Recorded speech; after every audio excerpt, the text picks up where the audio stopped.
அனைவருக்கும் வணக்கம். நான் உங்கள் லாவண்யா. நான் ஆச்சாரியா ஸ்ரீ சம்பூர்ணா பள்ளியில் 9ஆம் வகுப்பு படிக்கிறேன். அனைவருக்கும் வணக்கம். நான் உங்கள் பாரதி. நான் இப்பொழுது உங்களுக்காக ஒரு சிறிய கவிதை கூறப் போகிறேன்.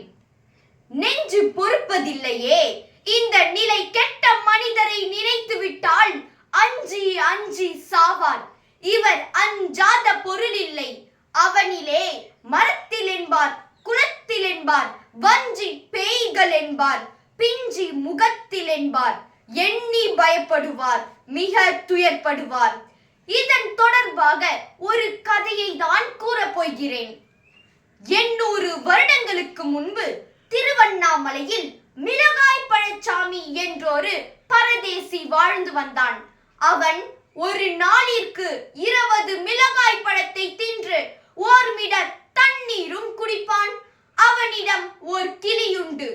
மடத்திற்கு வரும் ஜனங்களிடம் கந்த புராணம் சொல்லி பிரசங்கம் செய்வது அவனுடைய தொழிலாகும். பிரசங்கம் தொடங்கும் முன்பு தன் கிளியை நோக்கி, முருகா முருகா, ஒரு கதை சொல் என்பான். அதற்கு அந்த கிளி ஏதோ கங்கா மங்கா என்று குழறும். அதற்கு அந்த பரதேசி கூறுவான், அடியார்களே, இங்கிருப்பது ஒரு கிளி என்று. இவர் சுக பிரம்ம ரிஷி. இவர் கூறிய வசனம் உங்கள் செவிக்கு நன்றாக கேட்டிருக்கும். சிறிது கவனக்குறைவாக இருந்தாலும் இன்னொரு முறை நான் கூறுகிறேன். கங்கா மங்கை மைந்தன், பாம்பை தின்றது மயில், மயிலின் மேலே கந்தன். இதன் பொருள் என்னவென்றால், இவ்விதமாக தொடங்கி கந்த புராணம் முழுவதையும் நவரசங்களை சேர்த்து சோனாமாரியாக பொழிவான். இதையும் மக்கள் கேட்டு பரவசம் அடைந்து பொன் பொன்னாக பாத காணிக்கை குவிப்பார்கள். ஆனால் இந்த பணத்தை அவன் எவ்விதமாக செலவழிக்கிறானோ அது யாருக்கும் தெரியாது. அது தேவர், மனுஷ்யர், அசுரர், இவர் 3 ஜாதியாருக்கும் தெரியாத ரகசியம். இருந்தாலும் ஊரில் வதந்தி எப்படி என்றால், மலையடிவாரத்தில் ஏதோ ஒரு குகைக்குள் பதுக்கி வைத்திருக்கிறாரோ இந்த பொன்னை வைத்து 20 வருடங்களுக்கு பிறகு பெரிய கோவில் கட்டப் போவதாகவும் கூறுவார்கள். இப்படி இருக்கையில் ஒரு நாள் திடீரென மிளகாய் பழச்சாமி மறைந்து போய்விட்டார். பொழுது விடிந்ததும் தூப்பு வேலை செய்ய வரும் கிழவி பார்த்த பொழுது மடம் திறந்து கிடந்தது. உள்ளே சென்று போய் பார்த்தாள். அங்கு சாமியார், அவருடைய கூடு, தடி, புஸ்தகம், திருவோடு முதலில் எதுவும் இல்லை.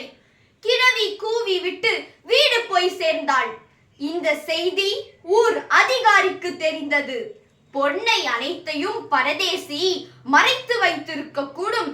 அதை வைத்து ஏதேனும் ஒரு தர்மம் செய்யலாம் என்ற சிந்தனையால் காவலர்களை அழைத்து மலையில் இருக்கும் அனைத்து பொந்துகளிலும் துளை போட்டு தேட சொன்னார். சில பொந்துகளில் மட்டும் 1-2 பொன்கள் கிடைத்தது. மற்றொரு காவலர்கள் தேடிய பொழுது அவர்களை தேள் கொத்தியது, அநேகரை பாம்பு தீண்டியது. அதனால் அதிகாரியின் தேடலை நிறுத்திவிட்டார். சில தினங்களுக்கு பிறகு அப்பால் வாழைப்பழச்சாமி என்று மற்றொரு பரதேசி கட்டுக்கதை கட்டிவிட்டான். அது என்னவென்றால், மிளகாய் பழச்சாமி பொற்குடங்கள் அனைத்தையும் எடுத்து வானத்தை நோக்கி மேக மண்டலத்துக்குள் நுழைவதை நான் கண்டேன், நான் தான் வழியனுப்பினேன் என்பதாகவும் புலரி சொன்னான். இதையும் ஊர் அதிகாரி கேட்டு இவர் கூறுவதை நம்பி நான் பொன்னை தேட போனது குற்றம் என்று நினைத்து வருடந்தோறும் மிளகாய் பழச்சாமிக்கு குரு பூஜை செய்வதாகவும் மடத்தை வாழைப்பழச்சாமிக்கு கொடுப்பதாகவும் கந்த புராணம் பிரசங்கம் செய்து வந்தால் திருவிளக்கு பூஜை தானே ஏற்றுக்கொள்கிறேன் என்பதாகவும் கூறினார். இதற்கு வாழைப்பழச்சாமி சம்மதம் கூறி மடத்தை ஒப்புக்கொண்டார். இவனுடைய விசேஷம் என்னவென்றால், இவனும் ஒரு நாளிற்கு 20 மிளகாய் பழத்தை தின்று ஓர்மிடர் தண்ணீரும் குடிப்பான். இவனும் ஒரு கிளி வளர்த்தான். அதற்கும் கங்கா மங்கா என்று கற்றுக் கொடுத்து அதையும் சுக பிரம்ம ரிஷி என்று கூறினான். ஆனால் பிரசங்கம் செய்வதில் பழைய மிளகாய் பாடசாமிக்கு இருந்த திறமை இவனுக்கு 100 பங்கு கூட கிடையாது. அதனால் வரும் பணத்தை வைத்து ஒரு வார வாழைப்பழ செலவை நடத்தி வந்தான். ஒரு நாள் புதிய சீடருடன் கந்த புராணம் சொல்ல தொடங்கியதும் பழைய மிளகாய் பழச்சாமி அங்கு தோன்றினார். அப்பொழுது சாமிக்கும் குத்து சண்டை. அதில் மிளகாய் பழச்சாமியின் காலை வாழைப்பழச்சாமி கடித்ததும் காலிலே பெருங்காயம். ஆனால் வாழைப்பழச்சாமிக்கு வெளிக்காயம் எதுவும் இல்லை. ஆனால் உள்ளுக்குள் நல்ல ஊமை குத்து. இந்த சண்டை நடக்கையில் கிளிகள் கூட்டுக்குள் இருந்தபடியே ஒன்றுக்கொன்று கங்கா மங்கா என்று அம்பு போற்றும்படி தூஷணை செய்து கொண்டது. இந்த சமயத்தில் ஊர் மக்கள் அனைவரும் ஒன்று கூடி 2 பரதேசிகளையும் ஞானஸ்தலத்தில் விட்டார்கள்.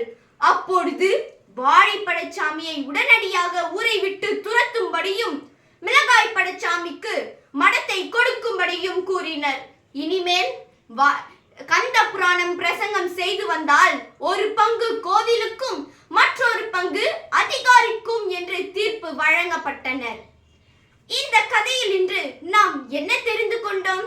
இந்த உலகத்தில் நல்லவர்களும் இருப்பார்கள், கெட்டவர்களும் இருப்பார்கள். ஆனால் நல்ல திறமையானவர்களை தேர்ந்தெடுத்து